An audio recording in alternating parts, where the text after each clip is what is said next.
On a cold March afternoon in 1969, the wind moved softly across the flat fields outside Wahoo, Nebraska, carrying with it the ordinary sounds of a small American town.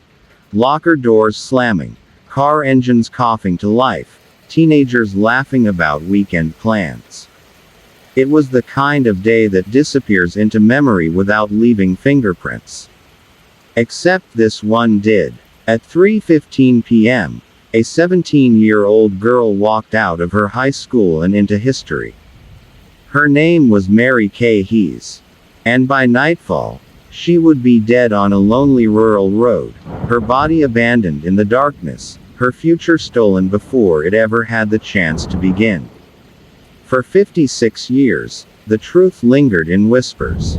For 56 years, the silence protected someone. And when that silence finally cracked, what came out was not the thunder of justice, but something far more unsettling. Because sometimes, the scariest part of a murder isn't how it happens. It's how long the truth can survive without being spoken. Wahoo, Nebraska in 1969 was the kind of place where people didn't lock their doors. A place where children rode bicycles until the streetlights flickered on. A place where neighbors knew each other's routines so well that even a mist wave felt suspicious. Mary Kay was a junior in high school. She was quiet but warm, thoughtful, intelligent, the kind of girl teachers trusted and friends leaned on. She wasn't known for drama. She wasn't known for trouble. She was known for kindness. That afternoon, classes ended like always. Students poured into the parking lot, some heading to after-school jobs, some to sports practice, some to homes where dinner would already be cooking. Mary Kay never made it home. When she didn't arrive by early evening, her family felt the first ripple of fear.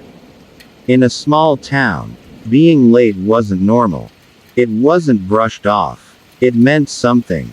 By nightfall, the fear hardened into panic. Search efforts began quickly. Friends, neighbors, deputies, flashlights cutting through fields and ditches. The Nebraska air turned colder as the sun dropped, and with it, hope began to thin. Then someone found her. She lay on the side of a rural road outside town. Her body had been brutally beaten and stabbed. The violence wasn't random chaos. It was personal, close, controlled. The horror of it stunned Wahoo. Who would do this here? Who would do this to her? Investigators descended on the scene. They collected tire tracks pressed into the dirt. Shoeprints embedded in the soft roadside soil. Fibers. Clothing. Blood. Every piece of evidence that 1969 could offer. But 1969 did not offer much. There was no DNA testing as we know it today. No digital records. No surveillance cameras quietly capturing movement in the background. Investigations relied heavily on interviews, confessions, and something controversial even then, the polygraph. Rumors began almost immediately. In small towns, information doesn't travel in straight lines. It bends, multiplies, mutates. Mary Kay had reportedly received a phone call before leaving school grounds that day. Some accounts suggested she may have agreed to meet someone. Others said she had been seen speaking with older young men in the weeks prior. And soon, attention narrowed toward one name. Joseph Ambroz. He was older than Mary Kay, in his early 20s at the time. He wasn't an outsider exactly, but he wasn't part of her high school world either. He moved in a different social circle, slightly older, slightly rougher around the edges. He and another young man were questioned early. They gave statements. They provided an alibi. And they took polygraph tests. Investigators at the time said they passed. The case stalled. Weeks turned into months. Months turned into years. Mary Kay was buried.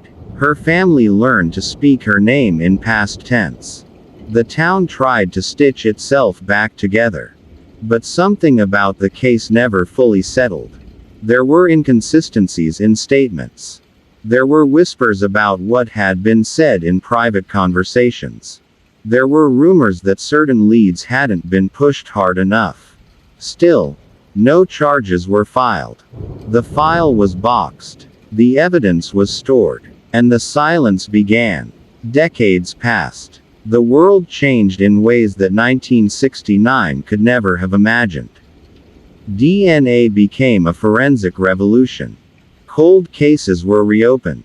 Long forgotten evidence was tested with methods that bordered on science fiction compared to the tools of the past. Meanwhile, the people involved aged. Some died. Memories faded. Or sharpened. Sometimes both. For Mary Kay's family, the passing years didn't bring peace. They brought a different kind of ache.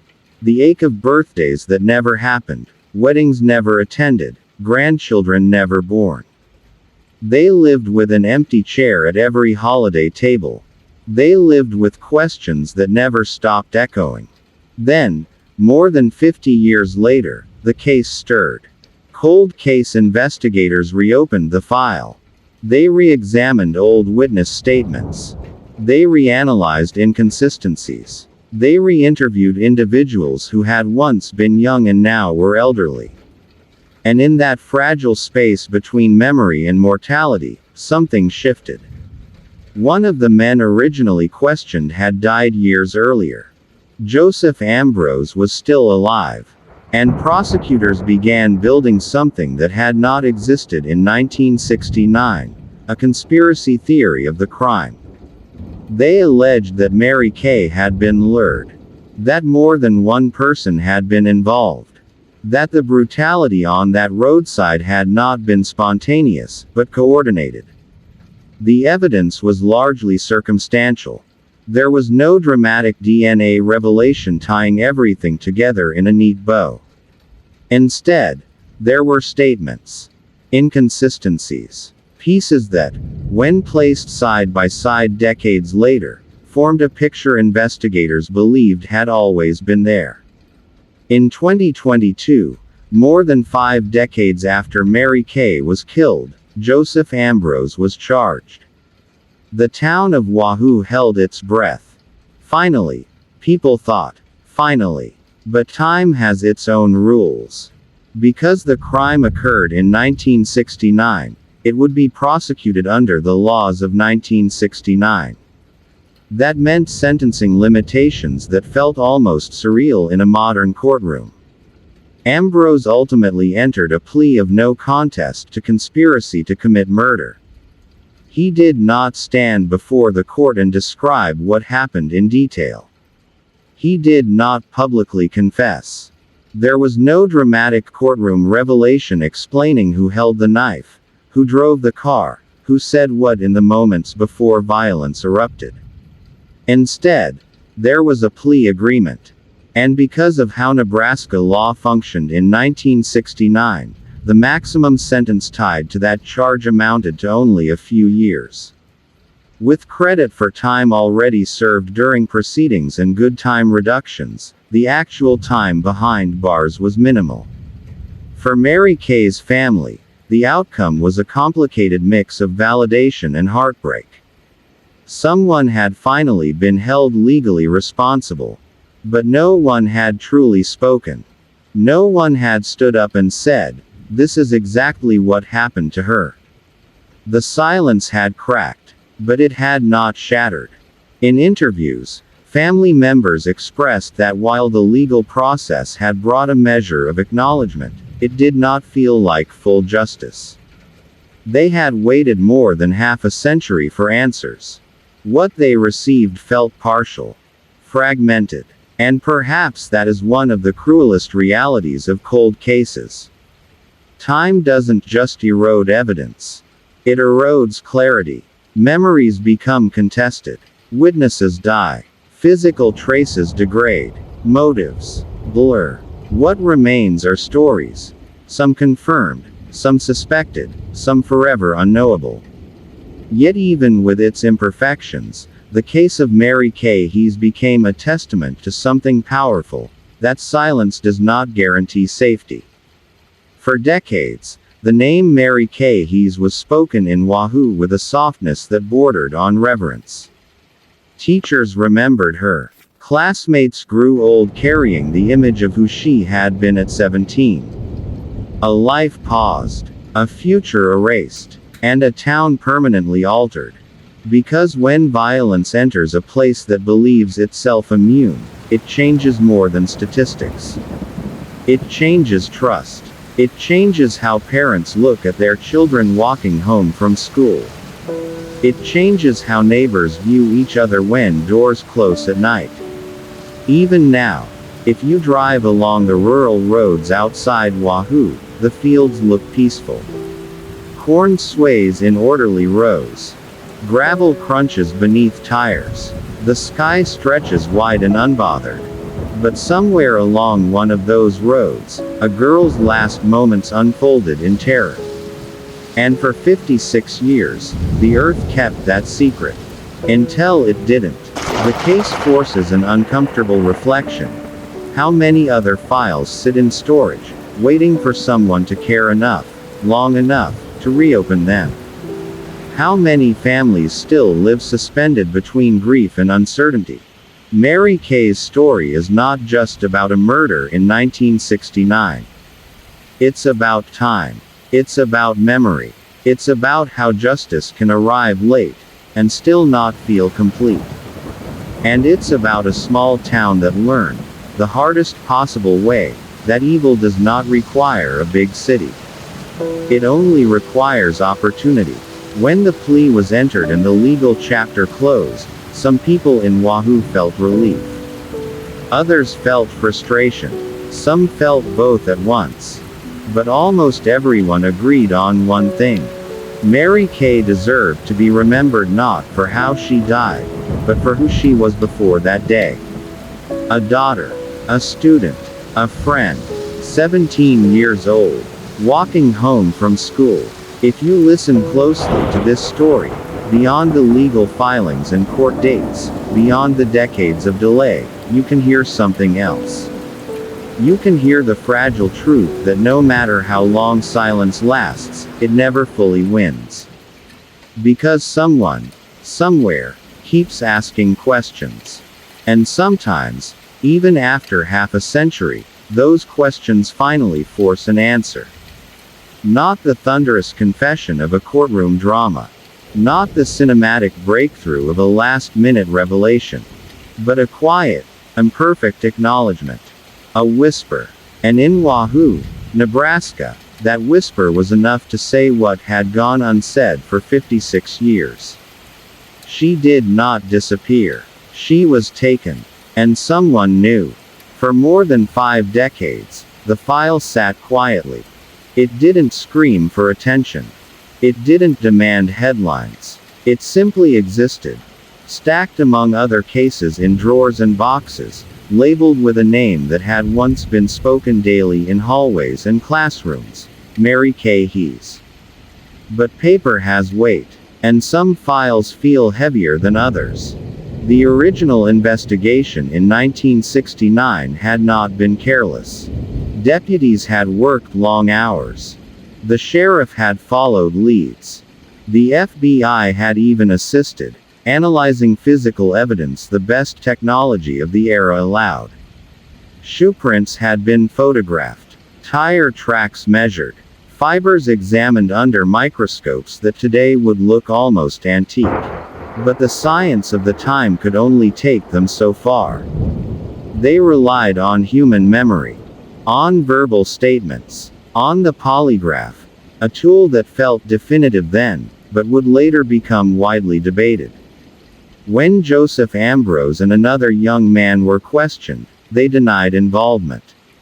They took polygraph exams. Investigators at the time believed the results did not indicate deception. And in a small town, where community ties often blur the line between suspicion and familiarity, that mattered. Life resumed, at least on the surface. Mary Kay's classmates graduated. They married. They left Wahoo or stayed and built families of their own. But at reunions, when conversations drifted back to the spring of 1969, there was always a pause. A look. An unfinished sentence. Because everyone remembered where they were when they heard. The decades that followed were not entirely silent. There were moments when the case resurfaced. Anniversaries, local news features, renewed pleas for information. Each time, hope flickered briefly. Each time, it dimmed again. For Mary Kay's family, the waiting became a second trauma.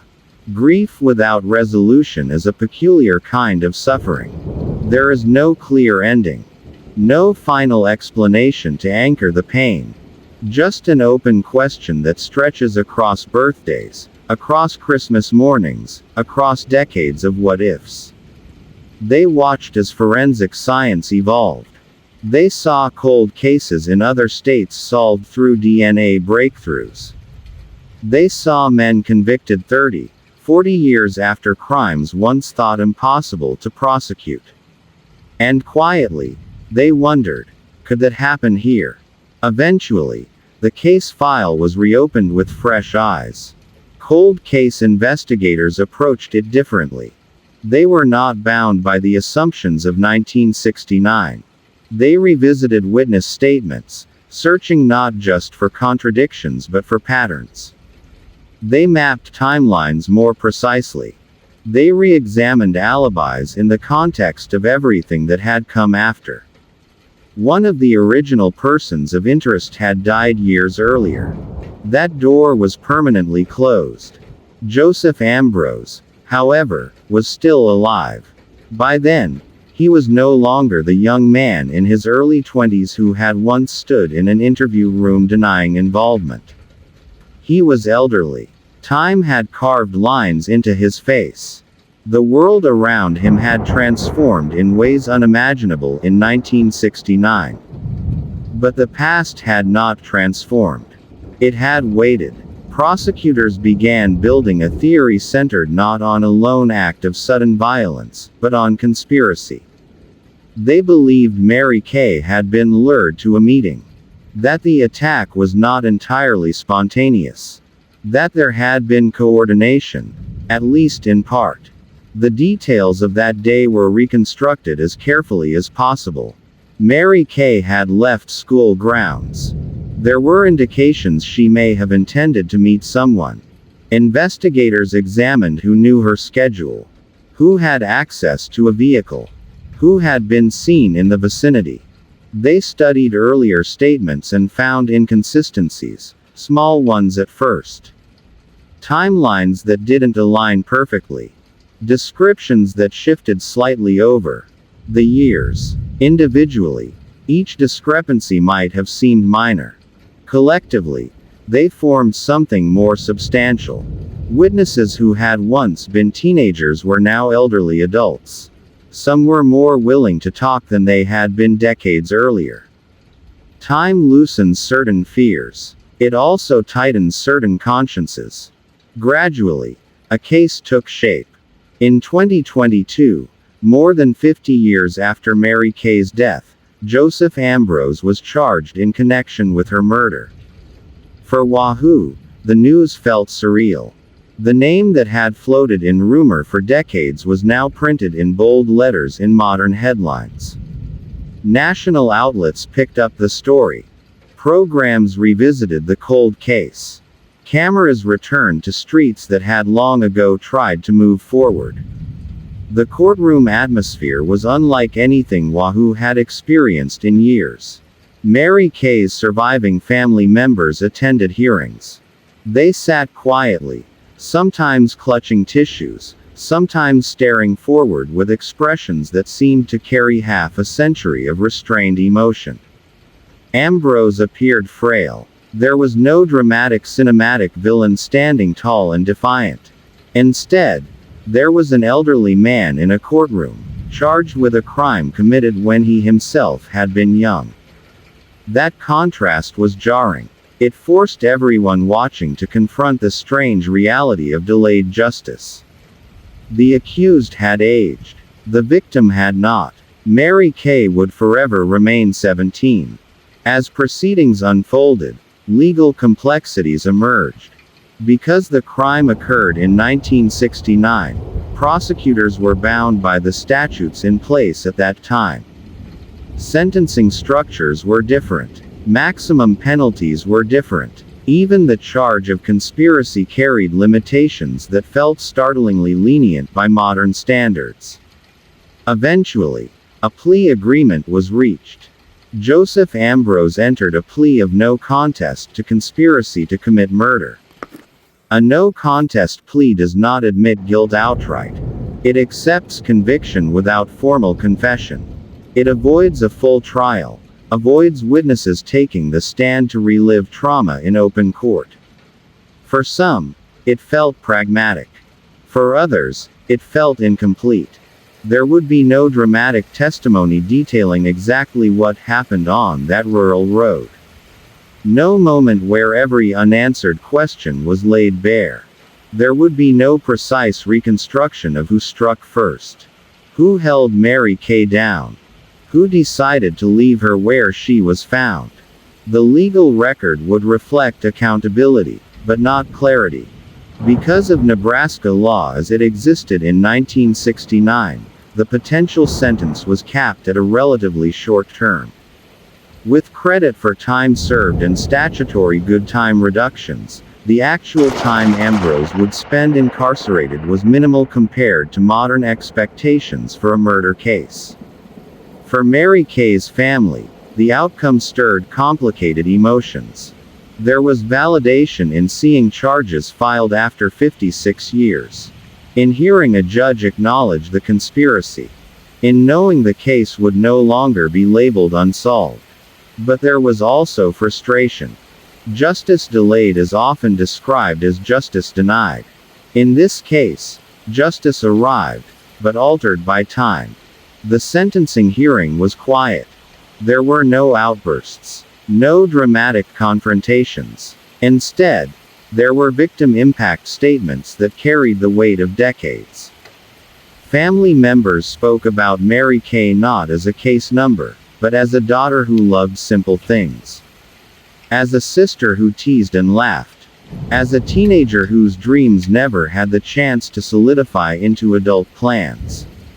They spoke about growing up without answers. About watching suspects live full lives while their own had been permanently fractured. When the judge imposed sentence, it was measured, procedural. The courtroom emptied. Outside, reporters gathered sound bites. Inside, something shifted. For more than half a century, the case had been a question mark. Now it was a period. But periods do not erase what came before them.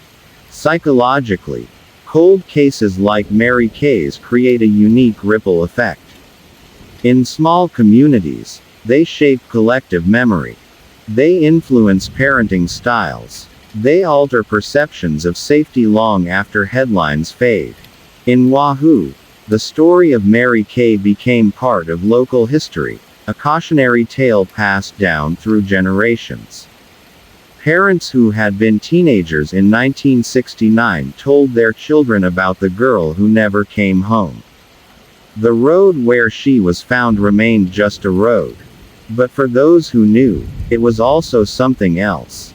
It was a place where innocence had collided with violence. And now, after 56 years, it was also a place where accountability, however imperfect, had finally arrived. Joseph Ambroz would not spend decades in prison. He would not face the kind of sentence that modern murder convictions typically carry. But his name would forever be legally tied to the conspiracy that ended Mary Kay's life. For her family, that mattered. Not because it restored what was lost. Nothing could do that. But because it officially acknowledged what they had known in their hearts for years.